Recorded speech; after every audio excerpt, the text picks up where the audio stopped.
Pour ne rater aucune de nos vidéos, n'oubliez pas de vous abonner et d'activer la cloche.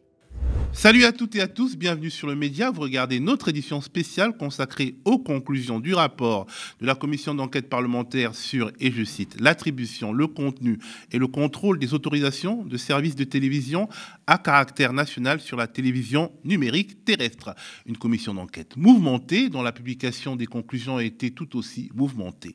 Dans un contexte très particulier car, et c'est unique dans l'histoire du paysage audiovisuel français, 15 fréquences TNT sur 30 sont remises en jeu et nous nous devons de le dire, le Média, votre Média, pour l'instant diffusé sur notre site internet, sur YouTube et sur le canal 350 de la Freebox, a postulé pour obtenir une fréquence TNT à côté des acteurs déjà existants, notamment les groupes M6, TF1, BFM, Bolloré, qui ont rempilé et de nouveaux postulants comme les groupes L'Express ou Ouest France. Ou encore le groupe de Daniel Kretinsky qui contrôle notamment l'hebdo Franc-Tireur et jusqu'il y a peu Marianne et qui a des parts dans Le Monde. Le paysage audiovisuel français peut-il changer? La dérive à l'extrême droite d'une partie des médias, notamment des chaînes d'information, peut-elle être endiguée? Pour en parler, j'ai à mes côtés 4 intervenants. Mourad Guichard, votre moumou préféré, notre chroniqueur média qui anime avec moi et d'autres l'œil de Moumou sur une base hebdomadaire. Aurélien Saint-Toul, rapporteur LFI de la commission d'enquête sur la TNT, qui a découvert beaucoup de choses sur le fonctionnement et les dysfonctionnements de notre paysage audiovisuel et qui a eu des rapports compliqué, sinon plus, avec Quentin Bataillon, président Renaissance de la commission d'enquête et d'autres membres de cette commission. Il aura des choses à nous raconter. Sophie Taillé-Polian, députée NUPES écologiste du Val-de-Marne, qui a lancé avec des militants associatifs une pétition plaidant pour que les fréquences TNT de C8 et de CNews ne soient pas renouvelées. Et Paul Aveline, journaliste à Arrêt sur Image, qui a potassé le sujet et en a une connaissance très fine après avoir avalé des kilomètres de texte. Toujours debout, édition spéciale, c'est parti.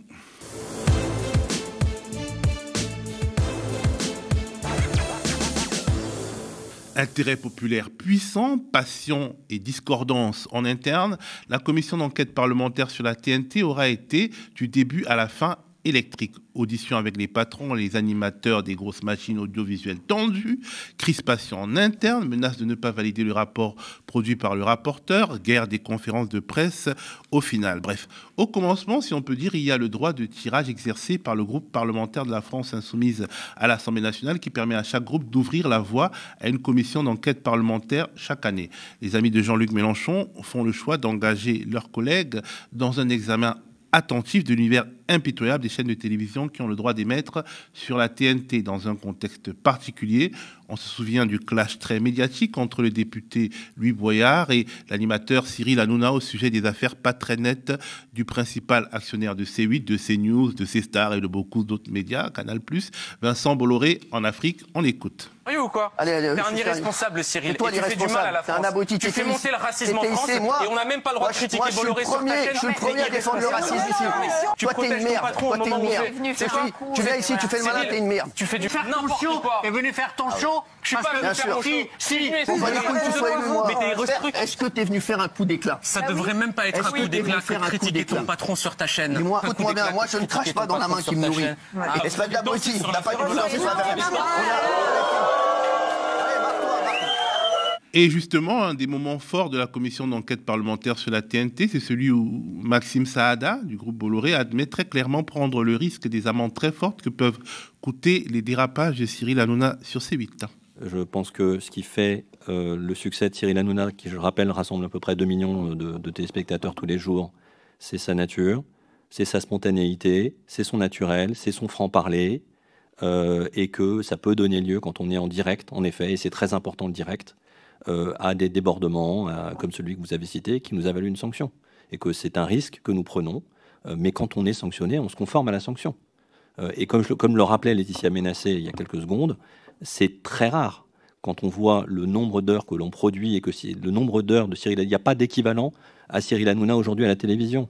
La plupart des émissions sont enregistrées ou avec un léger différé. C'est pas le cas des émissions de Cyril Hanouna. Il est en direct, il prend un risque, nous prenons un risque. C'est ce qui explique son succès et c'est un risque que nous assumons pleinement. Un autre moment fort, c'est le clash entre le député et journaliste Émeric Caron et Serge Nedjar, directeur de CNews, sur le traitement particulier des massacres de masse perpétrés à Gaza par l'armée israélienne et de manière générale de cet affrontement. Ma question s'adresse à M. Nedjar, en tant que directeur de la rédaction de CNews.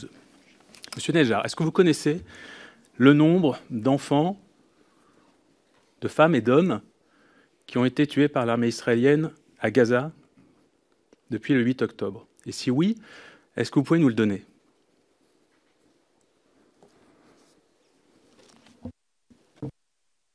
Je ne connais pas le nombre exact.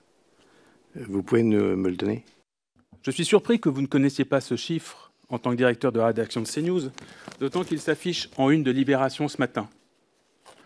Donc j'apprends que vous qui dirigez une chaîne d'infos, vous ne lisez pas la presse. 30 000 victimes à Gaza. Alors, je commence par donner la parole à Mourad Guichard, notre chroniqueur média. Mourad, que retiens-tu de cette longue séquence commission d'enquête très médiatisée, puisque ton boulot consiste à regarder ces choses-là? Alors ça m'a donné l'impression d'un jeu de rôle. Alors je ne dis pas ça pour vous mettre mal à l'aise sur ces questions-là, vous deux qui êtes parlementaires, mais j'ai eu l'impression d'un jeu de rôle qui était très attendu, une espèce de, non pas de cirque, hein, j'emploierai pas ce mot-là, mais quelque chose où il va y avoir forcément un affrontement. À partir du moment où effectivement, tu l'as rappelé Théo, c'est la France Insoumise qui a été à la manœuvre sur cette commission, utile commission d'enquête, on s'attendait vraiment à ce que les gens viennent avec un rôle particulier. Il y a eu cette affaire évidemment d'Hanouna avec sa posture qu'on a tous en tête, et puis il y a eu bizarrement je crois que c'était Quotidien qui avait eu comme ça une espèce de nonchalance un peu particulière, alors qu'on aurait pensé qu'ils auraient pu justement utiliser cette tribune pour développer des idées, notamment sur la question de savoir pourquoi ils n'invitent pas l'extrême droite sur leur plateau. Alors j'ai trouvé ça moi plutôt intéressant, assez long dans le temps. On a maintenant un rapport de plus de 240 pages que je trouve extrêmement intéressant, que j'ai potassé. Je voudrais savoir alors, pauvre de toi. Bah oui. Alors, on a beaucoup parlé des milliardaires qui possédaient des chaînes, et que c'était là le problème. On a notamment en tête le Monde diplomatique avec son fameux arbre. Est-ce que on observe ici que de plus en plus sur les chaînes publiques, on a ce même problème d'expression, notamment de dérapage et de facilité, de fake news? Est-ce que vous pensez vraiment que ça vient des milliardaires qui possèdent ces chaînes, ou est-ce que ça s'est étendu aux chaînes du service public? Alors, on va vous donner l'occasion de répondre à cette question que vous allez bien garder en tête, mais je voudrais avoir également le regard de Paul Aveline de Arrêt sur Image. Il a les yeux larmoyants parce que voilà, il a été obligé de regarder des kilomètres et de lire des kilomètres, de regarder des longues heures et de lire des kilomètres. Alors, cette séquence, qu'est-ce que tu en retiens? Alors déjà, moi je trouve qu'il y a un point positif quand même, c'est que les gens s'y intéressent beaucoup. Tout ce qu'on a fait sur le sujet, les émissions, les articles, les lives pour suivre les commissions d'enquête, ce qu'on a regardé des heures de commissions d'enquête en direct en effet, sont très suivis, et déjà c'est un peu rassurant parce que ça prouve qu'il y a un intérêt pour ces questions-là et que c'est pas réglé. C'est-à-dire qu'on pourrait penser que bon, ça y est, Bolloré, on sait. Non, les gens s'intéressent, ils ont envie de savoir ce qui se dit dans ces commissions, comment ça se passe. Deuxième chose, en effet, ce que disait Mourad sur le jeu de théâtre un peu qui se joue dans ces commissions d'enquête, bon, c'est classique, c'était pareil sur l'affaire Benalla, c'est pas tellement nouveau. Mais moi, ce que j'ai trouvé quand même le plus intéressant dans tout ça, c'est que on ne s'attendait pas à ce que Vincent Bolloré vienne et dise « Oui, je fais une chaîne d'opinion d'extrême droite, évidemment. » Mais déjà, c'est intéressant de rappeler que même Vincent Bolloré, tout puissant soit-il, doit venir devant une commission d'enquête. Que même Cyril Hanouna, qui peut faire le malin sur le plateau de TPMP et dire « Non, j'irai pas, je suis occupé, j'ai pas que ça à faire », bon, 3 jours après, il est à la commission d'enquête parce qu'il n'a pas le choix de toute façon. Et ça, déjà, je pense que c'est un point intéressant de rappeler qu'il n'y a personne aujourd'hui dans ce pays qui peut échapper à ça. Les parlementaires ont le droit de convoquer quelqu'un et quand il est convoqué, il doit se présenter. Ensuite, sur le fond, je pense que ça... En tout cas, moi, ce que je pense, c'est que ça a montré les limites du système actuel. C'est-à-dire qu'actuellement, on a 15 canaux qui sont en jeu pour être soit repris par les mêmes médias, soit par d'autres, parce qu'il y a plein de candidats dont le média. La vérité, c'est qu'aujourd'hui, je ne sais pas exactement qui pense vraiment que certains vont être changés. C'est-à-dire que je pense que dès le départ de la commission, personne n'a eu l'espoir réel que CNews, par exemple, perde son canal. Peut-être je serai détrompé dans le futur, mais à moins d'un séisme, ça me paraît... C'est enregistré. À moins d'un séisme, ça me paraît très peu probable. Mais voilà, je dirais que le mérite en fait, de cette commission, ce n'était pas ça. C'était aussi d'exposer au plus grand public les méthodes de certains groupes, notamment le groupe Canal, parce que c'était le plus scruté, mais aussi d'entendre des gens dont on entend très très peu la parole. Quelqu'un comme Laurent Bon, qui est le producteur de Quotidien, qui est quasiment invisible. Vous tapez Laurent Bon dans Google Images, vous n'avez pas une seule photo de Laurent Bon. Bah là, il est venu, il a répondu aux questions et il s'est expliqué sur les méthodes de Quotidien. Et donc ça a eu au moins ce mérite-là. Alors, Sophie Taé-Polian, vous militez notamment avec Latifa Oulkuir et l'organisation de la société civile de mouvement pour le retrait des fréquences TNT de C8 et CNews. Vous l'avez fait avant le début de la commission d'enquête. Est-ce qu'elle vous a renforcé dans vos convictions et pourquoi vous tapez seulement les chaînes du groupe Bolloré ? Je tape seulement les chaînes du groupe Bolloré parce que les chaînes du groupe Bolloré sont extraordinaires. Elles sont extraordinaire dans la manière dont elle piétine jour après jour les principes de déontologie, d'honnêteté journalistique et de pluralisme et d'indépendance. Moi, je ne suis pas la police de la pensée. Je ne dis pas qu'il faut penser la même chose que moi et dire la même chose que ce que je pense sur les antennes de télévision ou de radio. Je dis juste que quand on a accès à un canal qui est en fait un espace public, parce que ça appartient au domaine public, il y a des règles qu'on se doit de respecter. Et ces chaînes ne les respectent pas avec une constance qui est quand même absolument fabuleuse. C'est-à-dire qu'ils savent très bien qu'ils ne les respectent pas. Ils ne les respectent pas de manière quasiment volontaire. C'est d'ailleurs l'extrait qui a été passé là du directeur du groupe Canal qui dit « mais on prend le risque, on assume ». Donc, et moi, ce que j'ai trouvé très important... On a de la thune. Voilà. Ce que j'ai trouvé très important dans le travail qu'a mené Aurélien, c'est que... Et ses camarades. Oui, mais enfin, c'était son initiative du groupe et il l'a fait, lui. C'est que ça a permis de montrer à quel point les sanctions ne sont pas dissuasives. Donc on ne peut pas compter sur la façon dont les choses sont organisées aujourd'hui pour avoir des canaux TNT où, en allumant son poste, on ne risque pas de tomber sur une séquence raciste, sexiste au plus haut point, etc. Donc ça ne fonctionne pas. Les sanctions ne sont pas dissuasives. Et l'objectif, c'est pas de ramasser de l'argent pour la puissance publique. C'est pas de dire « Ah chouette, on va mettre une amende de 3,5 millions à Hanouna, ça va nous faire des sous pour payer l'hôpital. » C'est pas du tout ça l'objet. L'objet, c'est de dire vous devez respecter votre convention, vous devez respecter vos engagements, vous devez respecter la loi. Et donc l'objectif, c'est que la loi soit respectée. Ça fonctionne pas. Ça fonctionne pas du tout, du tout, du tout. Donc, ça c'est vraiment, à mon sens, le mérite principal. C'est qu'on a vu, ils l'ont dit, ça a été très bien extrait dans les images que vous avez montrées, qu'ils n'en ont rien à carrer des sanctions. Donc, il faut changer de système. Et donc, la raison pour laquelle nous, on a fait cette pétition, c'est qu'on en avait marre d'une indignation qui restait, somme toute, cantonnée à une indignation individuelle, multipliée en des milliers d'endroits dans le territoire, et qu'on a voulu donner une voix collective à cette indignation en disant « c'est pas possible de laisser un espace public comme ça à des gens qui ne respectent pas les valeurs qui sont les nôtres d'antiracisme, enfin les valeurs qui fondent normalement la société française. Oui, c'est ça, les valeurs de la République, absolument. Et donc, il faut que ça s'arrête. On a accepté l'inacceptable déjà, et il faut que ça s'arrête. Alors, Aurélien Saint-Toul, je vais d'abord vous permettre de répondre à la question de Mourad, et je vais vous poser la mienne. Alors, il y a beaucoup de choses. La première, on avait au moins 3 objectifs, je dirais.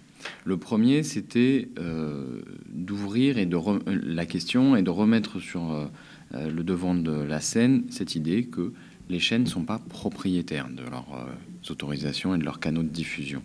C'est bien du domaine public, comme vient de le dire Sophie. Et donc, c'est d'ailleurs la raison pour laquelle moi je suggère qu'elles doivent payer, parce que ce qui leur crée une obligation, c'est pas que ce soit du domaine public, c'est un motif d'intérêt général. C'est un point de désaccord qu'on a. Mais c'est un motif d'intérêt général. Je fais un parallèle un peu bancal, mais qui éclaircit quand même les choses. Vous êtes restaurateur, vous voulez une terrasse, vous allez faire une demande, vous allez occuper le domaine public, vous allez donc payer, mais vous allez aussi respecter les règles de l'urbanisme. Donc, en réalité, l'un n'exclut pas l'autre. Payer plus respecter des règles, C'est tout à fait normal dans le domaine du droit public. Donc ça, je crois que déjà, on a remis sur le devant de la scène cette idée qu'il y a des obligations et qu'elles sont fondées. Deuxième point, il y avait évidemment ces 15 renouvellements et on ne voulait pas que ça passe comme une lettre à la poste, que personne ne s'y intéresse. L'année dernière, ils ont renouvelé TF1. Moi, au départ, c'est un peu TF1 mon sujet. C'est de me dire, c'est le plus gros acteur, il est là depuis 40 ans, et puis les promesses de la libéralisation et de la privatisation de TF1, elles ne sont pas tenues. Donc moi, mon point de départ, en réalité, le mieux-disant culturel, c'est mon point de départ intellectuel. Mon point de départ... alors après, la première fois que je pense à cette idée-là, c'est plutôt TF1 et le mieux-disant. Alors j'ai essayé de creuser un petit peu. Par exemple, vous savez très bien maintenant qu'il y a une douzaine d'opéras qui sont diffusés sur TF1 tous les ans. Mais c'est à 4h du matin, voilà. Donc, et si, comme moi, j'ai compilé les horaires, je leur ai demandé la liste, je sais que tous les ans, il y a à peu près la moitié des opéras de l'année d'avant qui sont aussi rediffusés. Donc, voilà. Mais bon, c'était mon point de départ. Je trouvais important de le souligner. Et évidemment, il y avait la question d'actualité que représente la dérive de CNews, volontaire, hein, de CNews et C8 en particulier. Et peut-être... Ce pourquoi je ne suis pas totalement d'accord avec Sophie, mais on est globalement d'accord, c'est que, et je réponds là à votre question, c'est que, à mon avis, il y a un saut, il y a un double changement avec CNews. CNews, C8 poussent des mécanismes qui sont déjà à l'œuvre à leur maximum. Et d'une certaine façon, j'espère, à leur point de rupture, si on ne renouvelle pas leur autorisation. Parce que moi j'ai bien regardé pendant cette commission d'enquête, j'ai lu beaucoup de choses, par exemple sur la transformation d'ITélé en CNews, et des journalistes témoignaient en disant ITélé c'était une chaîne de droite, mais ça allait encore. Ce qui pose un problème, ce qui pose déjà un problème. Mais on voit sur quoi se reposait l'espèce de tolérance. Personne ne dirait que BFM, par exemple, est une chaîne qui n'est pas de droite. Et Xavier Niel, en pleine audition, nous dit TF1, M6 sont des chaînes gouvernementales qui s'alignent politiquement. Donc on a déjà là des mécanismes qui sont pointés, y compris par des gens qui appartiennent, disons, au système, pour dire les choses un peu rapidement. Donc il y a une première rupture qui est peut-être quantitative, où ils vont encore plus loin. Il y a une rupture, à mon avis, qui est qualitative ou qui fait changer de nature. C'est qu'on passe d'un positionnement politique, disons, droite-gauche, républicain, à quelque chose qui est d'extrême droite, et qui est donc pas de même nature qu'un discours politique droite-gauche, qui est un discours qui, carrément, là, va violer la loi. Vous êtes dans l'incitation à la haine, etc. Contre la loi, on paye. Alors, il y a deux façons de violer la loi. Il y a violer la loi en transformant une chaîne d'information en chaîne d'opinion, mais d'une certaine façon, moi je l'ai pointé dans le rapport en disant BFM qui se vante de parler d'économie, vous n'entendrez jamais une pensée hétérodoxe économiquement sur BFM. Donc on peut dire que, enfin, si vous entendiez Frédéric Lordon, si le média représentant, une fréquence TNT, il y aura des propos hétérodoxes sur l'économie, notamment avec l'instant Porcher. Tant mieux. Mais vous serez aussi tenu, j'imagine, de laisser une part d'expression à de la pensée à la théorie plus mainstream. Mais en tout cas, il y a donc cette façon de ne pas respecter les règles, et elle est relativement courante. Mais il y a aussi là donc la façon ultra qui est carrément là de tenir des propos racistes, etc. Et donc CNews, C8, ils font les deux en même temps. Donc c'est pour ça que je dis que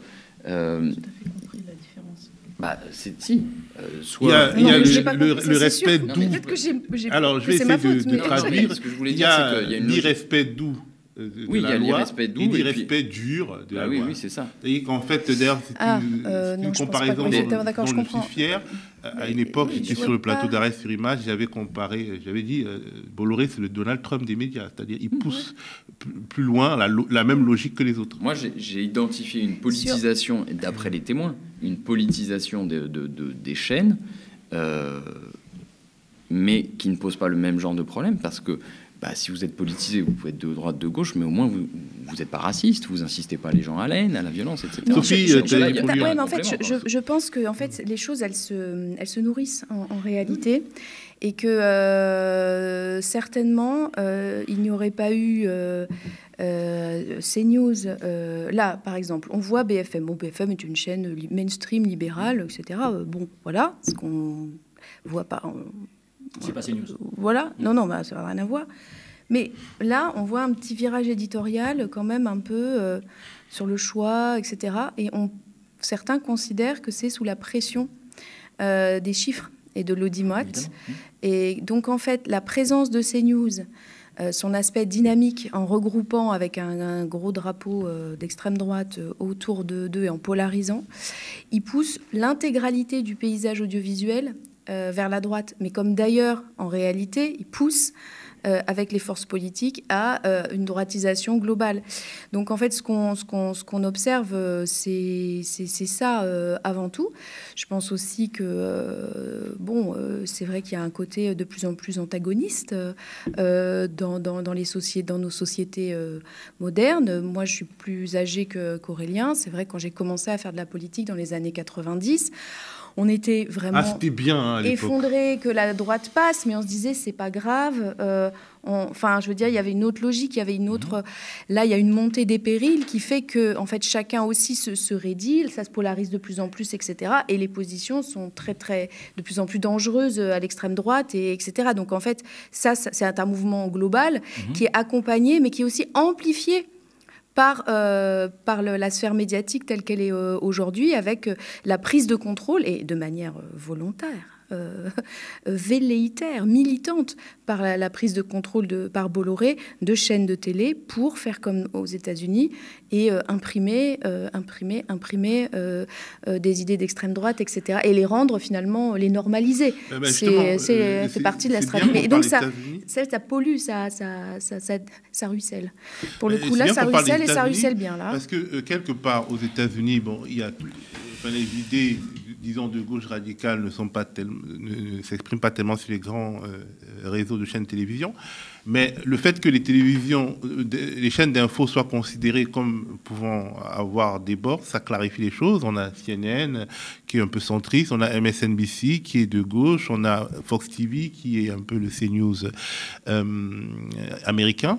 Est-ce que finalement on peut pas admettre que les chaînes d'infos ont remplacé les quotidiens et que il y a des tendances et finalement se battre pour que ces tendances soient représentées dans les limites de la loi, bien sûr, parce qu'aujourd'hui finalement c'est les nuances de droite qui se partagent la TNT en matière de chaînes d'infos. Oui, je rebondis sur ce que disait Aurélien Saint-Toul tout à l'heure, c'est-à-dire qu'il y a une espèce de fenêtre, ce que vous dites tous les deux d'ailleurs, une espèce de fenêtre d'Overton qui tire du coup. Mais moi, ce qui m'inquiète beaucoup plus, Théo, c'est que le service public, on le voit à travers les flops dans l'émission L'œil de Moumou, il y a de plus en plus de flops avec le service public qui dérape, notamment depuis le 7 octobre. Est-ce que vous avez eu le sentiment dans cette commission, est-ce que vous avez le sentiment dans vos travaux respectifs, d'une part que le service public est également impacté, et d'autre part, est-ce qu'il ne faudrait pas tout simplement, je dis ça avec des guillemets, tout simplement légiférer pour qu'il y ait effectivement des sanctions bien plus lourdes qu'une simple amende, comme c'est le cas par exemple en diffamation, et pas de sanctions beaucoup plus lourdes que ça? Il faut couper l'antenne, hein. Oui, mais justement, qu'il y ait une graduation qui soit plus nette, puisqu'on voit bien que l'ARCOM, dans son cahier des charges, possède ce pouvoir, mais on voit qu'il n'est pas appliqué. Donc est-ce qu'il y aurait besoin, je vous pose la question, est-ce qu'il y aurait besoin de légiférer là-dessus? Pour ce qui est du service public, le problème, c'est que le périmètre de la commission d'enquête ne portait pas sur le service public. Donc, ils ont été auditionnés à minima, mais ils ne relèvent pas tout à fait des mêmes logiques, puisque, par définition, le service public a une autorisation d'émettre. Donc, ça ne fonctionne pas de la même façon. Il peut y avoir des rappels à l'ordre de l'ARCOM, mais c'est la raison pour laquelle je ne fais pas de proposition. Et là, on est engagé dans une période où le gouvernement est en train d'essayer de fusionner France TV, Radio France, etc. Et France 24. Et France 24, alors pour l'instant, ça a été mis à l'écart. France 24, c'est la proposition de Quentin Batet. Et donc... c'est la proposition du gouvernement qui finalement a reculé. On est dans une situation où il y a une volonté de reprendre en main le service public de l'audiovisuel pour faire des coupes budgétaires, pour aussi s'assurer d'une bonne tenue politique. On voit l'affaire Guillaume Meurice, mais il y en a d'autres. Les anciens de Là-bas si j'y suis n'ont plus de place à l'antenne, etc. Donc on voit bien qu'il y a une volonté de verrouiller. Et en plus, ça s'inscrit dans un contexte où, à chaque fois, en Europe, quand il y a un problème, on reprend en main l'audiovisuel public. Ça s'est fait en Grèce, ça se fait en Hongrie et potentiellement en ce moment en Slovaquie. Donc, il y a ce contexte. Ça, c'est sur l'audiovisuel public. Ensuite, sur les sanctions et qu'est-ce qu'on peut faire. D'abord, moi, je considère qu'il y a déjà des moyens qui permettent, qui justifient notamment que l'ARCOM ne renouvelle pas les autorisations. En soi, c'est déjà quelque chose d'important. Après, il me semble que ce qui caractérise la stratégie des chaînes de Bolloré, devenue si problématique, c'est d'avoir un coup d'avance et de mettre devant le fait accompli. Donc, pour contrecarrer cette logique du fait accompli, eh bien, il faut, à mon avis, renforcer les sanctions, et il y a plusieurs possibilités pour le faire. D'abord, aujourd'hui, l'ARCOM utilise 3 étapes préliminaires avant de passer dans un processus de sanction. Donc, il y a 3 types de lettres de mise en garde, puis ensuite, il y a éventuellement une mise en demeure, et la mise en demeure va déboucher sur un processus de sanction s'il y a une répétition de la faute. Donc moi, ce que je propose, c'est qu'on mette de côté les lettres de mise en garde qui ne sont pas dans la loi, qui ont, en fait, c'est une pratique qui a été créée par le CSA.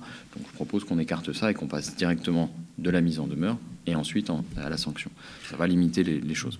Augmenter exactement la même faute. C'est-à-dire que un des problèmes aujourd'hui, c'est qu'on est... Il faut vraiment que ce soit c'est la même nature. Dans la loi, c'est indiqué comme ça. Donc, Paul Aveline, évidemment, ils ont des armées d'avocats, donc ils jouent sur le truc. Donc voilà, il faut que ce soit... à partir d'une certaine gravité, du moment que ça se répète, voilà.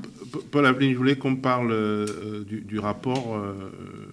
On va y revenir, mais est-ce que tu as une question ou bien un point à soulever à ce sujet? En fait, tout ça ne règle pas le problème qu'on évoquait au départ. C'est que quelqu'un comme Vincent Bolloré, il a les poches profondes. C'est-à-dire que la séquence Louis Boyard qu'on a vue tout à l'heure, c'est 3 millions d'euros d'amende, je crois. Ce qui pour beaucoup de gens, 3,5 millions, ouais. Ce qui est évidemment une grosse somme, mais qui pour lui est l'équivalent d'un centime laissé en pourboire. Donc, la question, c'est comment on fait, en fait, pour lui tordre le bras. Et malheureusement, je vois pas trop de solutions. Alors, tout à l'heure, je vous entendais dire couper l'antenne. Bien sûr. Il n'y a que ça. Mais comment vous gérez les conséquences politiques de ça? Parce que ensuite, c'est comme si demain, l'ARCOM dit « Ok, CNews perd son canal ». Ce qui serait peut-être légitime. C'est à l'ARCOM de décider. Concrètement, il faut quand même assumer, politiquement, de dire « Cette chaîne-là, ces opinions-là n'ont plus de chaîne ». En fait, on est rentré dans un système où on s'est enfermé tout seul. Mais parce que vous considérez qu'une chaîne, une opinion. Mais moi, c'est pas du tout mon... vous dites, ces opinions-là n'ont plus de chaîne. Ben, c'est pas grave. Parce que techniquement, il faut prouver que c'est une chaîne d'opinion. C'est ça la question. Non. Parce que couper... C'est pas très difficile. C'est possible de... aujourd'hui, c'était possible juridiquement d'arrêter l'antenne. D'ailleurs, le CSA l'a fait. Après, le problème, c'est que pour un certain nombre de problématiques qui ont été réglées après, cette décision du CSA a été cassée. Bon. Et c'est sur cette jurisprudence-là, sur cette analyse-là, que l'ARCOM aujourd'hui a dit vous voyez, on ne peut pas couper l'antenne. Mais c'était une analyse de jurisprudence qui peut être discutée, qui est d'ailleurs beaucoup discutée. Donc la capacité de dire à un moment donné, si les lignes sont franchies de manière répétée et assumée, à un moment donné, si ça atteint... Moi, je trouve que ça atteint l'ordre public. Quand vous avez un Pascal Praud qui, à l'antenne, répète à dessein 1 fois, 2 fois, 5 fois, 10 fois le nom d'une personne, sachant très bien qu'elle va se faire harceler et que même sa sécurité va être mise en danger, on pense au directeur de France 3 Centre-Val de Loire, par exemple. Entre autres, donc le procès va avoir lieu bientôt. C'est une habitude qu'il a prise. Il a fait plusieurs fois, donc il y a quand même un problème d'ordre public, là. Donc, à mon sens, c'est tout à fait possible aujourd'hui. Moi, je demande le non-renouvellement, mais je pense qu'il y aurait eu des matières à dire, là, ça s'arrête. Parce que veut Vincent Bolloré? Il veut pas son problème n'est pas de faire des sous avec ces chaînes-là. C'est son problème sur d'autres entreprises qu'il a et d'autres investissements, ça, c'est sûr. Mais là, c'est pas ça. C'est une entreprise idéologique pour influencer la fabrique de l'opinion dans notre pays. C'est pour ça aussi qu'il achète des maisons d'édition. C'est une stratégie très construite qu'il a. Donc, là où ça va le gêner, c'est s'il n'a plus l'antenne. C'est pas si vous lui prenez des sous, c'est s'il n'a plus l'antenne. Donc, il faut qu'il ait plus l'antenne si la tenue de l'antenne n'est pas républicaine. Voilà. Et appeler... on le sait, en disant le nom de la personne et en l'insultant quelque part à un lynchage médiatique ou sur les réseaux de telle ou telle personne, c'est une atteinte à l'ordre public. Donc, il n'y a pas d'autre voie parce que leur objectif est d'avoir l'antenne pour y proférer leurs propos. Alors donc la seule punition possible pour les arrêter, c'est de dire plus d'antenne. Alors on va revenir sur les tensions au sein de la commission d'enquête qui ont redoublé après cette fameuse séquence où on voit le président Quentin Bataillon tout rigolard dans TPMP, lui qui n'a d'ailleurs pas hésité à vous critiquer. Monsieur Saint-Toul, on va écouter un extrait de ce passage chez Hanouna qu'il auditionnait pourtant quelques jours plus tôt. Vous préférez Cyril Hanouna ou Yann Barthès? J'ai encore un peu de neutralité là, je ne peux vraiment pas répondre. Est-ce que vous n'avez pas été surpris de l'attitude de l'un et de l'autre? Parce qu'on a annoncé une audition très mouvementée avec Cyril, ce qui n'a pas été le cas. Et Yann Barthès n'a pas été très sympathique objectivement, parce qu'il a dit qu'il n'était pas content d'être là, etc. Est-ce que ça vous a surpris? Je crois que c'est la première fois que je me suis énervé, entre guillemets. Vous avez vu que je suis un garçon plutôt calme. Énervé sur les auditionnés, parce qu'en fait, vraiment, il y a une attitude assez arrogante dès le début. Il refusait de répondre à nos questions, tout simplement. Donc je posais une question et il regardait les gens du RN, tant mieux qu'il regardait les gens du RN, mais c'est eux qui répondaient à autre chose. Donc à un moment, c'était quand même pas vraiment l'exercice, donc on leur l'a rappelé de manière polie.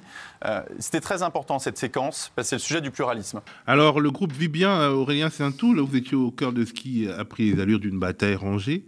Quels sont pour vous les moments les plus forts, les plus révélateurs ça dépend dans vos interactions. Ça dépend quel est l'angle de votre question, parce que les moments forts, c'est des moments d'audition, mais auxquels peut-être on n'a pas forcément prêté attention. J'ai déjà dit, par exemple, que le propos de Patrick Evenot, qui est économiste, qui était membre du comité d'éthique de iTélé, à mon avis, est un des moments forts de la commission d'enquête. Il a livré une charge véritable contre Vincent Bolloré. Et je crois que c'était très éclairant. Un moment fort et intéressant, c'est la façon dont le patron du groupe Énergie a expliqué les arbitrages économiques que font ces chaînes j'en ai parlé aussi sur le plateau d'Asie, ces chaînes pour trouver un programme qui leur permettrait de progresser de quelques 0,5% sur une tranche d'âge, les 15-39 ans seulement. Et d'une certaine façon, j'ai trouvé que c'était très emblématique de la façon dont les chaînes fonctionnent. Elles ne réfléchissent pas à la qualité de ce qu'elles font diffuser, mais à la capacité qu'elles ont de le valoriser par de la publicité. Donc je trouve que c'est des moments importants. Évidemment, il y a des moments plus intenses de confrontation. Évidemment, avec Rachida Dati, qui a décidé, parce qu'elle était sans doute un peu gênée par la question, d'aller vers de la confrontation, tout simplement. Quand je lui ai demandé si elle avait connaissance d'un accord entre le président de la République et Vincent Bolloré, parce que, évidemment, personne ne peut s'empêcher de penser que sa prédécesseur, Rima Abdul-Malak, avait été débarquée au moment du remaniement ministériel, parce qu'elle avait dit, elle avait critiqué CNews en réalité. Et donc, n'étant pas en mesure d'affirmer qu'elle l'ignorait, sans doute, enfin je ne sais pas exactement, mais en tout cas on a senti une forme de malaise chez elle, et elle a préféré répondre par l'attaque plutôt que en disant simplement non. Et en interne, c'était pas... Non, mais en interne, je crois pas la belle ambiance. Non, mais il ne faut pas se figurer des choses qui... c'est pas aussi romanesque que ça. Qu'est-ce qui ne va pas? En fait, ce qui est difficile, c'est pour avoir des réponses. C'est parce que vous voulez auditionner quelqu'un et le président fait traîner, ou on pense qu'il fait traîner, parce qu'on ne peut pas avoir de preuves de ce genre de choses, mais un mail qui est sans réponse, etc. Alors, il y a eu le cas particulier. Moi, j'ai demandé l'audition de Rima Abdul-Malak, précisément parce que je pense qu'elle a été débarquée à cause de ses critiques à CNews. Et bizarrement, il a refusé. Et c'est pas la pratique, hein. Le président, normalement, il valide la demande du rapporteur, et c'est assez formel. Et non seulement, d'abord, il n'a pas répondu. Puis il a fallu que je lui dise, bon, écoute, j'aimerais quand même que le bureau de la commission d'enquête se saisisse de la question et se prononce sur l'opportunité d'auditionner Rima Abdul-Malak. Et là, il a cherché encore des délais, puis je l'ai acculé, je lui ai dit, bon, maintenant, il faut réunir le bureau. Il ne l'a pas fait. Et donc, on a trouvé un subterfuge, c'est qu'en réalité, dans la pratique, le règlement n'est pas très clair, et les convocations sont envoyées par le président, mais au nom de la commission. Donc, si toute la commission se prononce, eh bien, on convoque quelqu'un. Donc, j'ai profité qu'il était absent un matin, et que c'était pas lui qui présidait la commission, pour dire, puisque la commission est réunie, j'aimerais qu'on se prononce sur ce sujet-là. Évidemment, il était furieux, et la présidente de séance a été obligée de prendre son téléphone en disant « Non, mais attends, moi je suis pas au courant, il faut que je demande à Quentin Bataillon ». Donc voilà ce qui s'est passé. Alors il en a profité parce que l'après-midi même on auditionnait Cyril Hanouna, qu'il y avait beaucoup de journalistes et que donc il pouvait essayer d'avoir un propos un peu vexatoire en disant vous avez très mal agi dans mon dos, etc. Et il a trouvé une solution qui était d'inviter le plus de ministres de la Culture possible pour limiter le temps des questions que je pourrais avoir envers Rima Abdul-Malak. Bon, voilà, vous voyez, c'est pas très reluisant, mais c'est pas des moments de confrontation intellectuelle intense, quoi. C'est la part un peu mesquine du travail parlementaire. Mais si vous me donnez 1 minute sur les sanctions, il y a quand même des sanctions possibles. D'abord, moi, je suis pour le respect de la loi stricto sensu. Et les chaînes, elles produisent des plans d'affaires quand elles candidatent et elles disent nous, on va être rentable. Il se trouve que les chaînes ne sont pas rentables. Donc, si vous voulez les avantages de la concurrence sans avoir les inconvénients, non, c'est pas possible. Donc, vous arrivez avec un plan d'affaires, vous n'êtes toujours pas rentable après 15 ans, au revoir et merci. Déjà, il y a la possibilité aujourd'hui de dire vous n'êtes pas rentable. Alors la gauche radicale, oui, mais en fait, moi, fait l'apologie de la rentabilité. Non, je fais pas l'apologie de la rentabilité. Je considère qu'ils ont voulu un système si au moins qu'ils en respectent les règles. Par ailleurs, les amendes, même si elles pourraient servir aussi à ça. Votre business plan, il était fondé sur des projections sans amende, mais à la fin, il y a des amendes. Moi, je propose d'augmenter le plafond des amendes de 5 à 10%, et je propose aussi de sécuriser les décisions de l'Arcom en réduisant le périmètre d'intervention du Conseil d'État pour que le Conseil d'État ne se penche que sur un certain type de fautes possibles, c'est-à-dire l'excès de pouvoir avec erreur manifeste d'appréciation.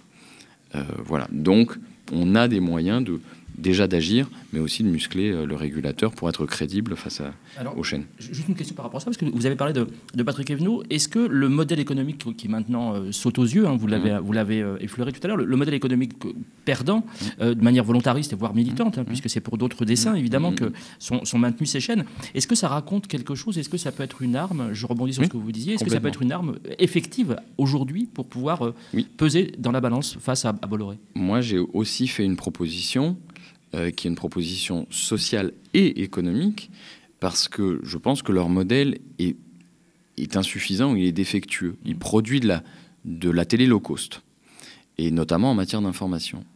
Et donc je me suis aligné, ou en tout cas j'ai repris une proposition des syndicats, qui est de dire vous ne pouvez pas faire de la qualité en information si vous n'avez pas un certain nombre de journalistes qui travaillent dans certaines conditions. Pour donner un exemple simple, si vous avez un journaliste reporter d'images qui fait 3 sujets par jour, il va forcément faire des mauvais sujets. Donc il faut que l'Arcom inclue dans des clauses sociales en disant si vous avez un journaliste, il fait 1 sujet par jour, il n'en fait pas 3 par jour. Sophie Télépoli, Oui, et puis il y a effectivement la question du statut des journalistes, de leur nombre dans les rédactions. Et notamment, il y a un certain nombre de personnes, notamment Julia Cagé, etc., qui proposent aussi que ce soit dans tous les journaux, pour l'accès aux aides à la presse ou pour avoir accès à des chaînes de TNT, d'avoir une part du chiffre, quand on prétend faire de l'information générale, d'avoir une part non négligeable du chiffre d'affaires qui soit destinée à la production de l'information. Et donc à la masse salariale. Et donc à la masse salariale. Et puis, il faudrait aussi, d'ailleurs, penser que l'indépendance des journalistes, c'est aussi leur statut. Et on voit quand même grandir depuis pas mal d'années la précarité dans le milieu professionnel du journalisme. Et donc, lutter contre cette précarité, c'est aussi donner les moyens de l'indépendance aux journalistes, c'est-à-dire de se dire j'ai besoin de cette pige pour vivre, si je l'ai plus, je paye plus mon loyer, etc. Donc, de développer un modèle qui soit social et qui soit de fait protecteur du respect par les journalistes de leur propre déontologie, parce qu'on ne va pas leur mettre la pression en mode de toute manière, tu es bien gentil, mais tu n'auras plus accès aux piges. Donc d'avoir un global masse salariale et par exemple un nombre de pigistes qui soit limité, une part de pigistes soit limitée, non pas de l'interdire, parce que ça fait aussi partie du métier. Non, s'il vous plaît. Voilà, et puis c'est bien de pouvoir collaborer à plusieurs titres, mais de le limiter, pour pas que ce soit finalement aussi une modalité qui permette de faire pression. Alors, évoquons désormais les conclusions de cette commission d'enquête, notamment les polémiques à ce sujet, avec en gros une partie des commissaires reprochant à Aurélien Saint-Toul un certain nombre de ses conclusions. Parmi les propositions litigieuses, on retrouve l'interdiction pour les chaînes d'information de donner de l'antenne à des éditorialistes maison, la fin de la TNT payante ou encore la suppression des dessins animés les programmes précédant les jours d'école. Ou bien le matin des jours d'école, bref, vous expliquerez. Le président de la commission d'enquête, Quentin Bataillon, Renaissance, avait qualifié ces recommandations d'inacceptables, voire dangereuses pour la liberté de la presse. Et il y a eu une sorte de conférence de presse concurrente du président Bataillon et de certains de ses collègues. Avant donc d'évoquer ces conclusions, je voulais donner la parole aux journalistes spécialistes Mourad et Paul sur leur appréciation de ces conclusions en toute indépendance, sans avoir peur de froisser le rapporteur qui est devant nous, à côté de nous. Déjà, il faut noter la forme quand même, puisque donc il y a 47 propositions, il y en a 38 qui sont signées par la commission et 9 qui sont des propositions personnelles du rapporteur, donc Aurélien Saint-Toul.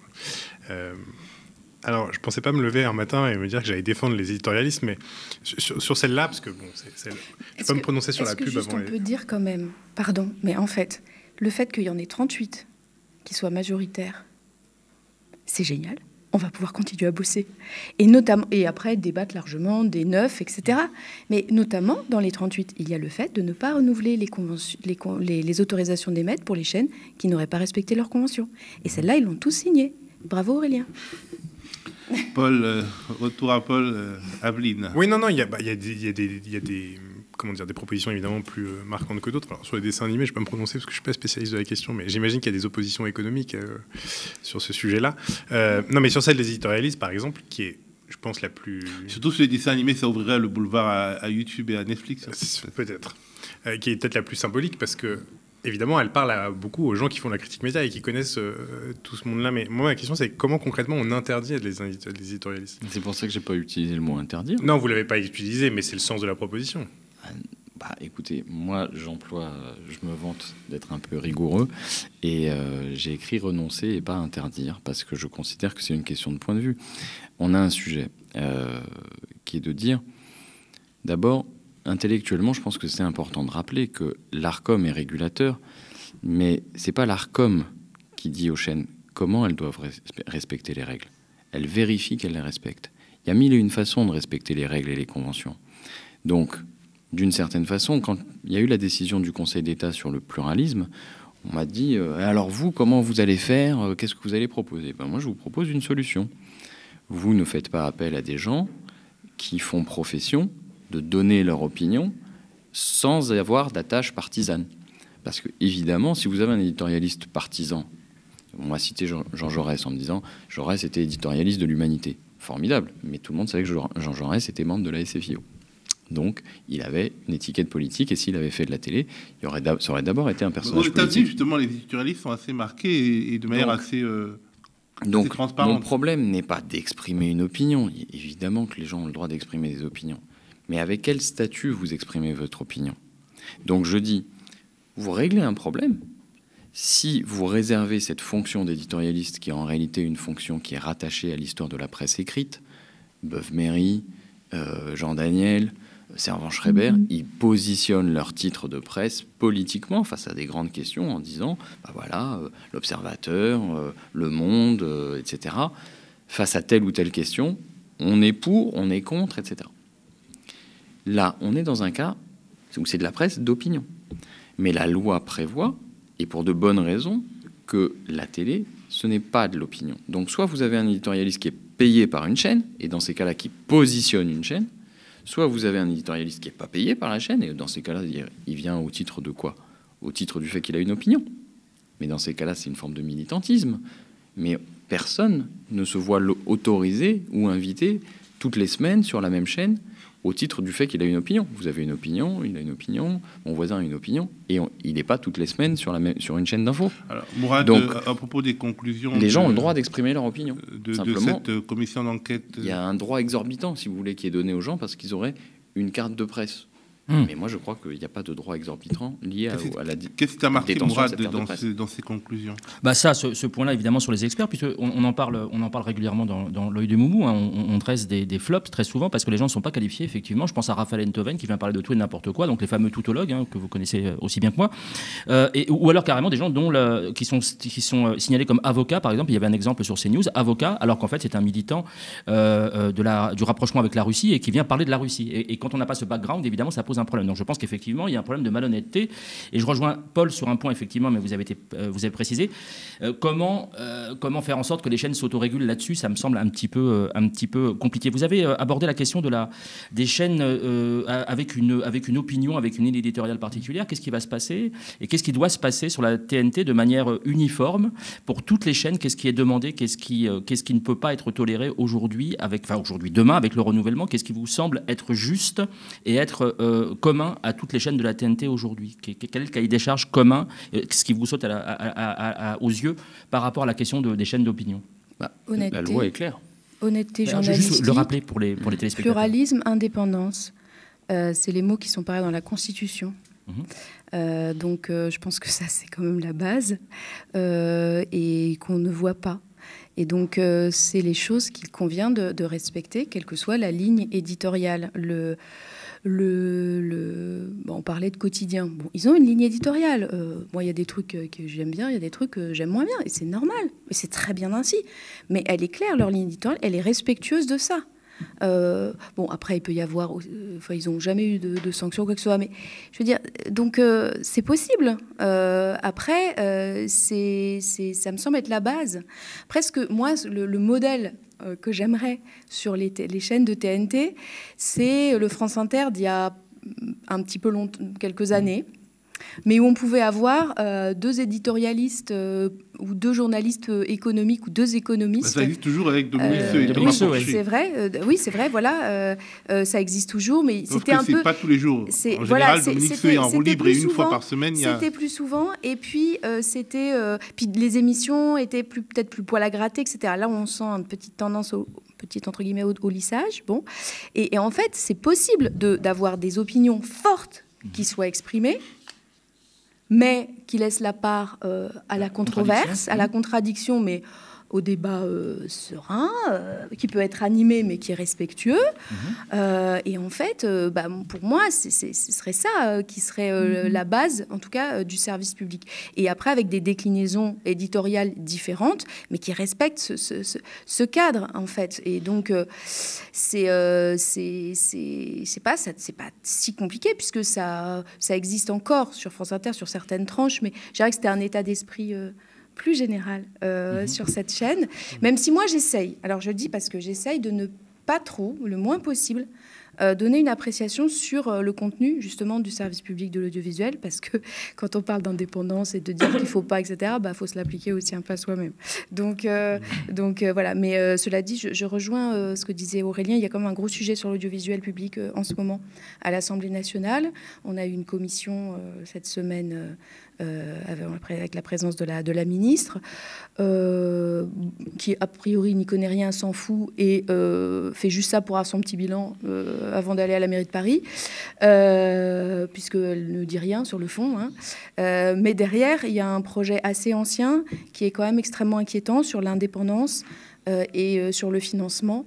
Donc il doit vraiment, j'appelle un peu à la mobilisation là. Je sais que de temps en temps tout le monde n'est pas super content de l'audiovisuel public parce qu'il préférait qu'il y ait ci, préférait qu'il y ait ça. Justement, certes, mais quand même. L'audiovisuel public et les péripéties autour de Guillaume Meurice, ça veut dire quelque chose quand même. Bien sûr. Bien sûr, ça veut dire quelque chose. Et c'est très grave parce que, en fait, ce qu'il faut que les gens comprennent, c'est que on ne se protège pas de l'extrême droite en devenant plus lisse ou en devenant lisse. Ou en devenant l'extrême droite. Voilà. Et alors, moi, je ne dirais pas du tout qu'aujourd'hui, l'antenne de France Inter, c'est l'extrême droite. Non, mais il faut quand même... Voilà.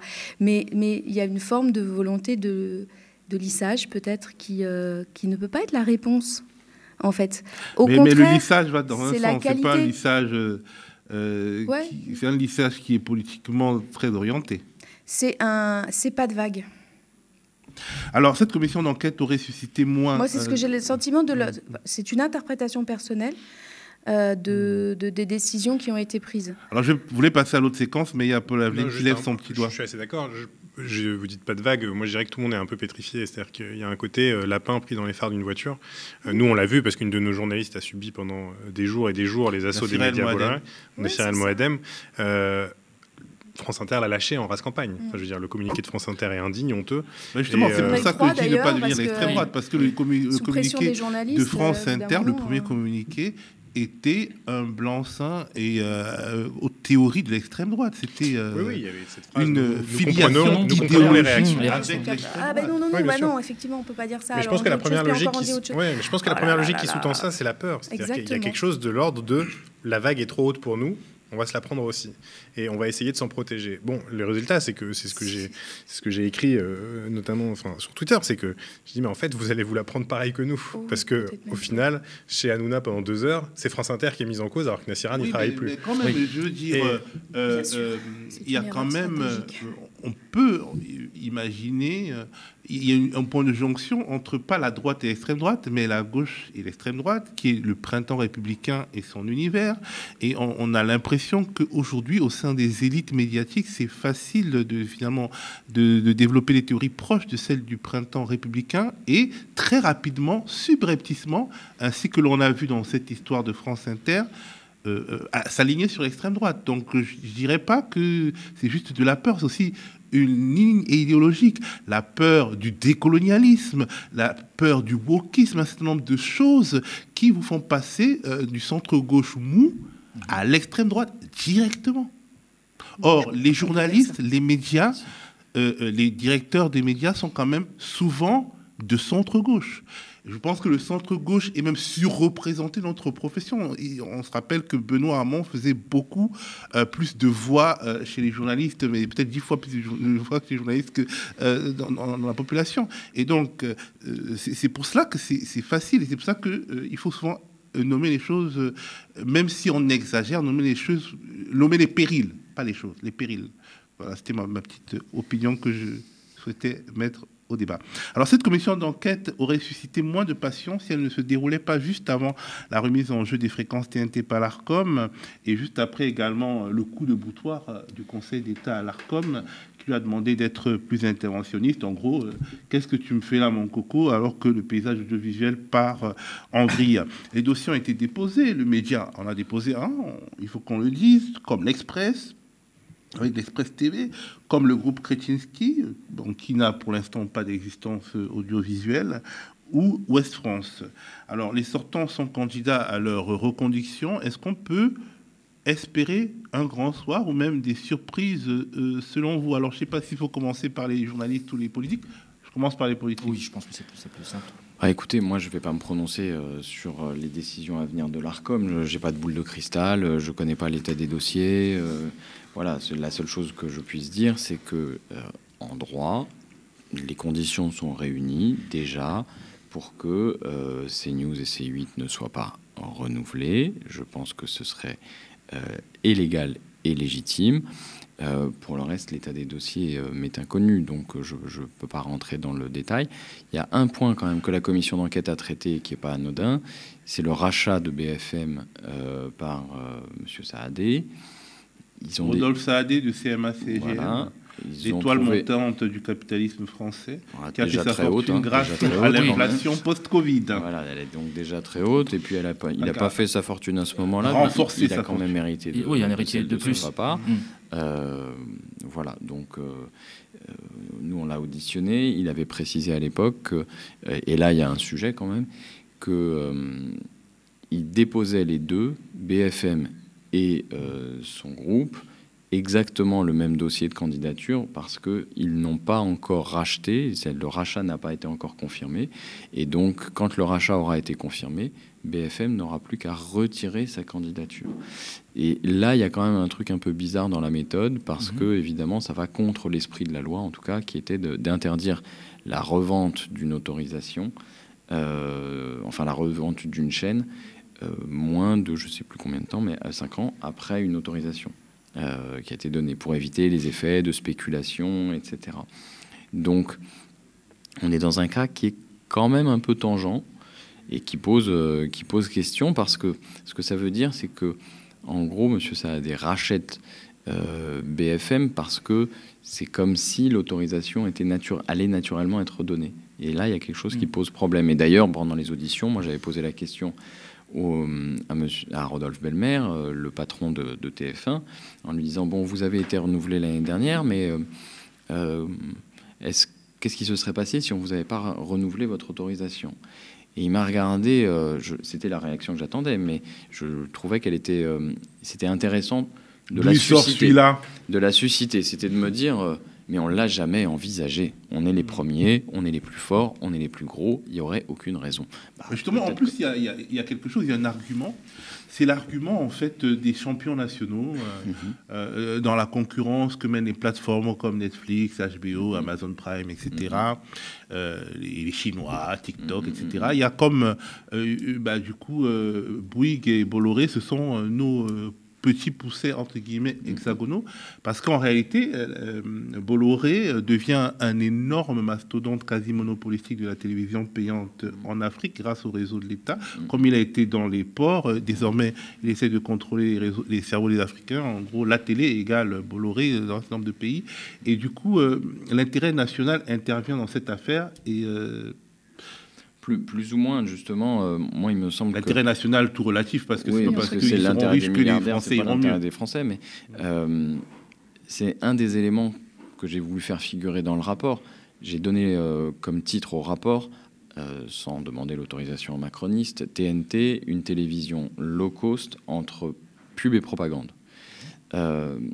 C'était l'idée de low cost qui m'intéressait quand même, parce qu'en réalité, la télévision aujourd'hui, elle est à triple vitesse. Vous avez une télé payante. Alors on fait comme si c'était pas de la télé, mais Netflix c'est de la télé. Donc vous avez une télé payante, vous avez des chaînes premium, des grandes chaînes, et des petites chaînes, pas terribles, pas regardées par beaucoup de monde dans l'ensemble, et qui sont utilisées par des grands groupes pour empêcher la concurrence d'arriver. Et le mécanisme économique de verrouillage est intéressant, parce que on doit se demander pourquoi ces grands groupes ont saboté. Alors, les grands groupes ont saboté la possibilité de faire émerger une concurrence, mais ils ont aussi utilisé de l'argent pour rien ou pas grand-chose, c'est-à-dire pour faire tourner des programmes qui ne sont pas d'excellente qualité. Par exemple, il y a C-Star, je ne savais même pas que C-Star a été sur la TNT. C-Star, c'est le robinet à clip du groupe Canal. Alors, Sophie, est-ce qu'on peut considérer que quelque chose peut se passer, ou bien... Alors, quelque chose peut se passer. Que dit votre boule de cristal? Si vous me permettez, je vais quand même dire quelque chose par rapport à votre coup de gueule d'opinion tout à l'heure. Si vous pensez que Benoît Hamon est de centre-gauche, je crois que certainement en fait, vous n'êtes pas le seul. Il était le candidat du PS à l'époque. Ouais, mais c'est pas vraiment le programme du PS. Oui, mais non, mais je veux dire, à partir de là... Bon, effectivement, on va avoir du mal à se dire qu'on peut tomber d'accord sur des caractérisations de qui et quoi, parce que sinon là, enfin voilà. Donc c'était juste Benoît ça. Hamon, donc candidat moi, du Parti socialiste. Oui, d'accord, mais bon, je pense que le centre-gauche, oui, était soutenu par le Parti socialiste, pas dans son entièreté d'ailleurs, vous l'avez remarqué, ce moment terrible où chaque jour, un couteau planté. Mais peu importe, c'était juste parce que je peux pas qui sont entendre passés ça. chroniqueurs chez CNews, je pense qu'on peut entendre ce que ça signifiait. On peut dire ça, oui, bon, enfin, d'anciens membres du PS qui sont... oh là là. À la France j'ai allumé un feu que je ne saurais éteindre. Ce que je veux dire, oui, non, mais bon, voilà, parce que je peux pas. Il faudrait d'abord qu'on se mette d'accord sur les termes pour pouvoir discuter, mais de tout ça, mais peu importe. Donc, sur le renouvellement, moi, je sais pas. Nous, on a voulu, avec Latifa Oulkouir et notre pétition, donner un point de vue citoyen. Alors, donner notre avis, envoyer notre avis à l'Arcom. Parce que dans la procédure, il est prévu un moment citoyen qui a été passé complètement sous silence en plein mois de juillet de l'année dernière. Donc voilà, il y a une légitimité à ce que les citoyens et citoyennes puissent dire nous, on pense ci ou ça. Et nous, ce qu'on pensait, c'était que C8 et CNews ne devaient pas être renouvelés. Et quand j'ai interrogé en audition le président de l'Arcom, et il m'a répondu que le fait que C8 et CNews ne respectent pas leur cahier des charges, c'était un élément qui serait pris en compte. Moi, je le prends au mot. D'autant que le Conseil d'État lui a mis un coup de pression. Après, le Conseil d'État a d'autant plus validé le fait qu'il y avait un problème. Et un problème grave. Et après, en plus, il y a encore des nouvelles sanctions. Il y en a quasiment tous les jours ou tous les 2 jours. Donc, c'est pas les vrais qui... Donc, moi, je considère qu'il y a des très bonnes raisons pour l'ARCOM. Après, l'ARCOM fait son travail. C'est une autorité indépendante et c'est très bien que ce soit ainsi, que les canaux TNT soient... On peut en discuter de comment elle est construite, etc. Mais n'empêche que c'est quand même ce qu'il y a de mieux par rapport à assister Macron qui disait c'est un tel qu'à la chaîne. Bon. Donc, voilà, on verra bien. Et c'est vrai que ça dépend beaucoup des candidatures, des dossiers qui ont été déposés. Il y aura les auditions. Et je pense qu'il y a des moments certainement à venir de direct pour suivre les auditions qui, je crois, seront retransmises des différentes éditeurs qui ont déposé une candidature. Donc il faudra voir à ce moment-là si vraiment il y a des candidats nouveaux qui et je l'espère, qui ont construit une proposition alternative. Voilà. Et moi, j'espère. Bah, alors là, je ne me résigne pas. Même si, bien sûr, je sais toutes les forces qui sont à l'œuvre. Et le chantage, quand M. Bolloré dit en commission d'enquête « Ah, ça poserait quand même un gros problème hein, », et que je sais qu'il se murmure, qu'il dirait que le cinéma serait beaucoup moins financé par Canal+ s'il perdait ses autres chaînes. L'intérêt national. Voilà. Hein, donc, bon, il ne faut pas non plus être naïf. Mais en tout cas, il y a des raisons extrêmement sérieuses pour que l'ARCOM, en collège indépendant, le démontre qu'il sait prendre l'intérêt général des Françaises et des Français au sérieux et de l'ordre public, puisque je disais tout à l'heure, il s'agit quand même un peu d'ordre public. Ceux qui vont décider, parmi les nouveaux dossiers, le seul média qui a une influence sur les plateformes sociales comme YouTube, équivalente à celle des médias d'info, c'est le média qui a plus d'abonnés, et je crois même plus de vues que CNews sur YouTube. Bon. Aurélien Saint-Toul voulait dire un petit mot, mais juste 30 secondes, parce que je pense que vous avez le plus gros temps de parole. A permis aussi, a quand même permis de montrer, non seulement il ne respecte pas les règles, chose que l'ARCOM avait déjà vue, mais qu'il le faisait exprès. J'ai quand même fait un contrôle sur pièce et sur place. Je me suis rendu à Canal+, et j'ai demandé les éléments qui prouvaient qu'il y avait une enquête sur l'émission sur l'IVG, Enquête d'esprit, hein, où il disait que l'IVG était une cause de mortalité. Et non seulement je n'ai pas eu des éléments matériels qui prouvaient qu'il y avait une vraie enquête, du type mail du directeur au service en dessous en disant je te veux dans mon bureau demain parce qu'on a un problème. Ça, ils n'ont pas été capables de me les donner. Donc s'il y avait une enquête, je pense que ça existerait. Mais en plus, j'ai eu en revanche accès à un mail du service juridique qui vérifie la conformité des programmes avec les obligations de l'ARCOM. Et le mail en question dit, il est publié dans le rapport, il me dit on va avoir des problèmes, c'est encore moins bon que l'émission qu'on avait fait sur le même sujet l'année dernière. Et puis, c'est vraiment pas une bonne idée parce que la semaine prochaine, vous êtes auditionné à l'Assemblée nationale. Donc, moi, je lis cette dernière phrase comme l'élément le plus accablant parce que ça dit non seulement c'est pas bon, mais d'habitude, on les truande. Mais là, vous allez être obligé de passer sur le grill et c'est pas une bonne idée. C'est pas le rôle d'un service conformité, vous imaginez. Sinon, c'est que là, il y a une vraie culture. Oui, ils l'ont quand même fait. Il y a une culture d'entreprise qui est tournée vers la transgression et la façon dont on est capable éventuellement de faire passer le... Parce que de toute façon, on a de l'argent, on va payer. Alors, je sollicite les boules de cristal de Mourad et de Paul. Qu'est-ce qu'il peut y avoir alors? Ah bah moi j'ai déjà dit et j'ai hâte d'être démenti. J'y crois pas trop, mais vous en ferez un best-of si jamais je me trompe.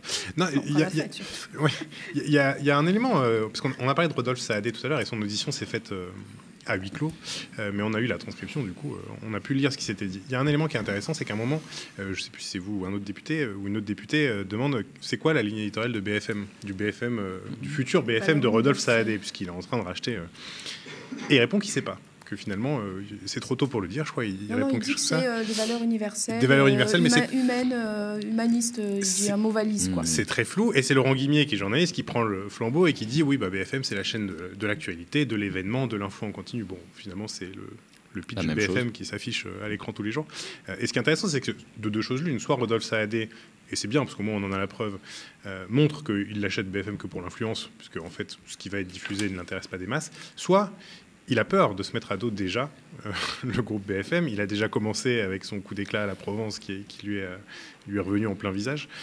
Il a puni le directeur de la rédaction parce que il y avait une qui aurait déplu à Emmanuel Macron et qui aurait été jugée trop moqueuse pour Emmanuel Macron. Et intéressant, c'est que pour une fois, la rédaction de la Provence, les rédactions de BFM, de RMC et de la Tribune se sont soulevées tout en même temps. D'une voix, ont toutes dit « Non, ça passera pas chez nous, c'est pas possible ». Et ils ont reculé. Aurélien Viers, qui était donc directeur de la rédaction de la Provence, a été réintégré. Mais c'était intéressant en tout cas de voir Rodolphe Saadé sur cette question-là, puisque en effet c'est un peu le mystère. On ne sait pas exactement ce qu'il va faire de BFM TV et RMC, parce qu'il faut rappeler qu'il y a RMC dans le... Alors, Moumou. Oui, moi, c'est en 2 phrases.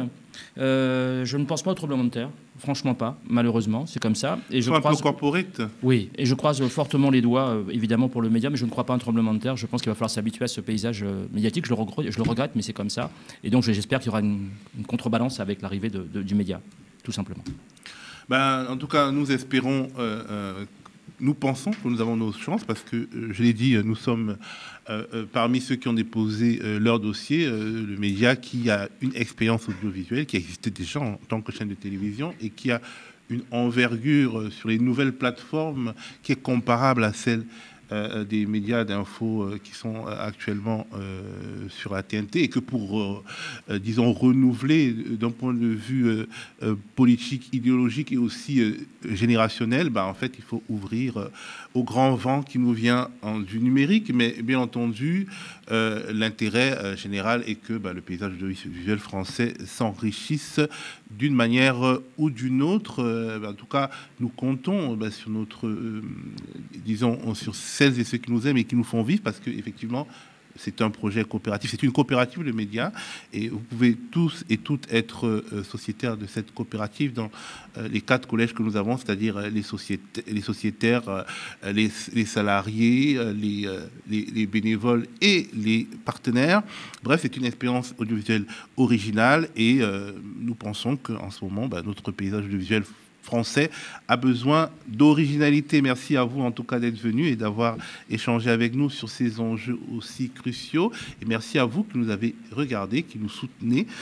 Nous, le média, candidat à une fréquence TNT, qui ne prendra sa place sur le paysage audiovisuel que grâce à vos soutiens actifs, dons et abonnements. Il n'y a pas que la bataille de la TNT, il y a aussi la bataille de l'élargissement chez les autres box. Nous sommes en bonne voie également pour être diffusés sur les nouveaux diffuseurs, notamment la plateforme Molotov.